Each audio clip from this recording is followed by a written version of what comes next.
بسم اللہ الرحمن الرحیم۔ میرے پیارے دوستو، عزیزو، بہن بھائیو، السلام علیکم۔ درود پاک پڑھیں، چلتے ہیں حدیث مبارک کی طرف۔ یہ حدیث مبارک بخاری شریف کی روایت ہے جو میں آپ لوگوں کے سامنے بیان کر رہا ہوں۔ حدیث مبارک کو آخر تک لازمی سنیے۔ رسول اللہ صلی اللہ علیہ وآلہ وسلم نے فرمایا، 7 گناہوں سے جو تباہ کر دینے والے ہیں بچتے رہو۔ صحابہ رضی اللہ تعالیٰ عنہ نے پوچھا، یا رسول اللہ وہ کون سے گناہ ہیں؟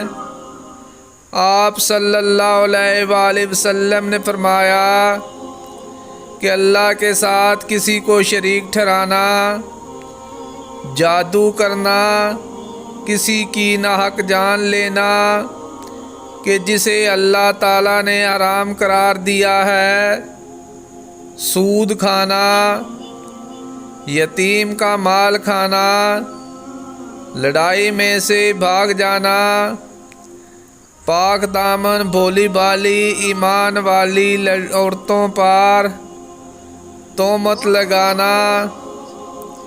میرے پیارے دوستو، اگر آپ حدیث مبارک سننا پسند کرتے ہیں تو اس طرح کی مزید حدیث کے لیے چینل کو سبسکرائب کر لیں۔ برائے مہربانی ویڈیو کو لائک بھی کریں۔ اجازت دیں، ملتے ہیں پھر ایک نئی حدیث کے ساتھ۔ جزاک اللہ، شکریہ، اللہ حافظ۔